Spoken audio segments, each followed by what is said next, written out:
Ouais, Priscille Laffitte est avec nous. Bonsoir Priscille, vous venez de rédiger tout un article sur Charles Aznavour sur notre site www.france24.com. Avant de revenir justement sur ses 74 ans de carrière, eh bien, on va se faire plaisir et écouter un extrait de Nous nous reverrons un jour ou l'autre.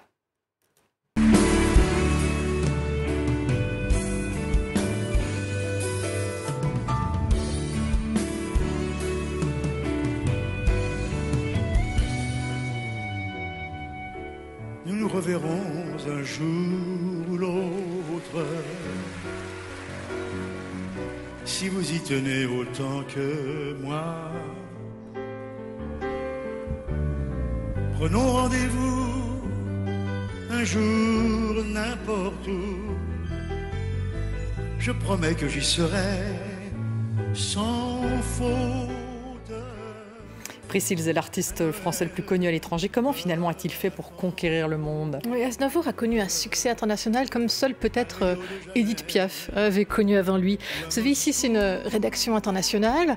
J'étais assise à côté d'une collègue américaine qui lève le nez de son écran et qui dit Aznavour, c'est lui qui a écrit She. Alors évidemment, elle n'avait pas connu ce tube dans les années 70 quand il était sorti, qu'il avait fait le numéro 1 des hit parades en Grande-Bretagne, en Australie, mais elle l'avait connu la reprise par Elvis Costello en 1999 pour le film Coup de foudre à Notting Hill. Voilà, ça avait bercé une génération d'adolescents en mal de romantisme. Et voilà un peu le Charles Aznavour, les deux casquettes, les deux facettes de Charles Aznavour, qui est pour nous en France l'incarnation du savoir-faire de la chanson française, de la chanson à texte, le air qui se roule, la voix qui se porte dans le nez, des chansons à texte portées par un orchestre à cordes.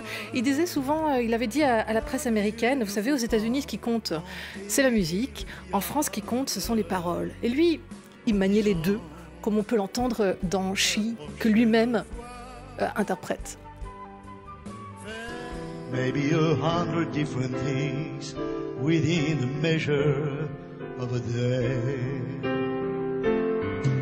She may be the beauty or the beast, maybe the famine or the feast, may turn each day into a heaven or a hell. She may be the mirror of my dream, a smile reflected in a stream.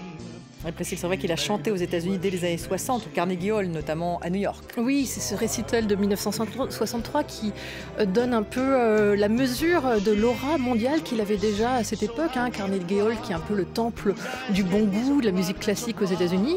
En 1963, et du jazz aussi. Et du jazz aussi, c'est vrai. En 1963, Charles Aznavour avait seulement une décennie de carrière dans la chanson derrière lui. Il avait déjà signé chez Barclay, il avait donné des récitals à l'Alhambra, à l'Olympia, qui avait très bien marché.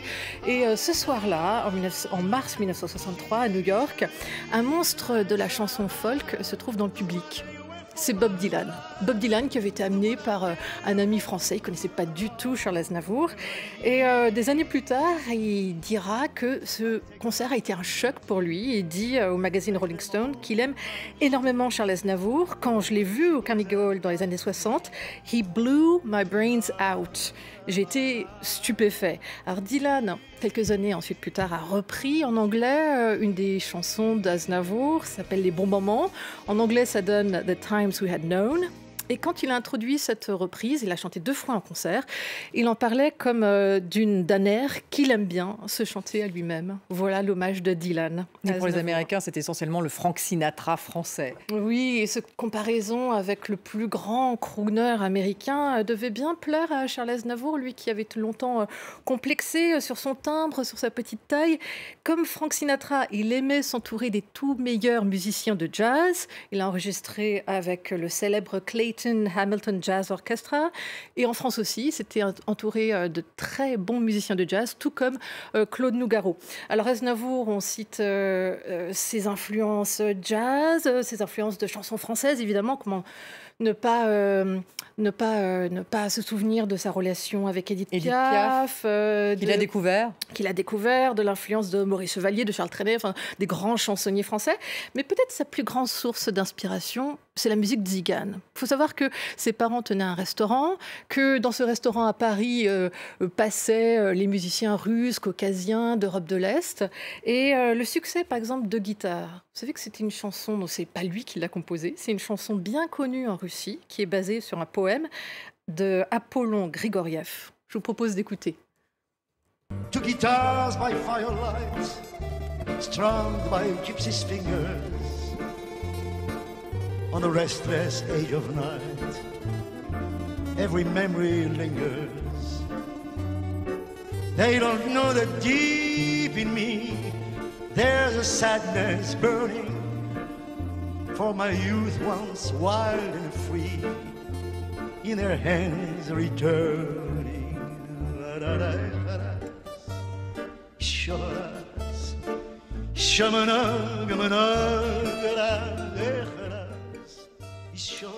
Et puis il ne faut pas oublier le rôle de sa famille finalement dans ce succès international. Oui, parce qu'une personne n'a jamais quitté Charles Aznavour des yeux, c'est sa grande sœur. Aïda Aznavourian. Charles disait d'elle qu'elle était la meilleure musicienne de la famille, qu'elle assistait à tous ses enregistrements, qu'elle repérait la moindre fausse note, qu'elle repérait toutes les maladresses, qu'elle l'obligeait à recommencer 1000 fois. Elle et son mari, qui est un musicien grec, Georges Garvanretz, ont composé de nombreuses mélodies pour le petit frère Charles. Et puis, il s'est entouré aussi de Herbert Kretzmer, qui a traduit de nombreuses chansons de Charles Aznavour en anglais et qui lui a permis du coup d'avoir cette aura aux États-Unis. Alors l'anglais, on a beaucoup cité l'anglais, mais aussi l'espagnol, l'italien, l'allemand. Charles Aznavour a chanté dans toutes les langues. 8 langues, me semble-t-il. Il a enregistré une quarantaine d'albums en langue étrangère. Ses tournées l'ont amené de l'Amérique du Sud jusqu'en Asie. Alors vous savez, même Charles Aznavour aurait pu grandir aux États-Unis si ses parents ne s'étaient pas décidés en 1924 à s'établir à Paris en attendant un hypothétique visa qui n'est jamais venu. Et il est né en France. Il est né en France. Il voit désormais son étoile briller à Hollywood. Il a composé une comédie musicale à Broadway. Voilà donc une belle revanche pour des parents qui voulaient conquérir l'Ouest. Merci beaucoup, Priscille.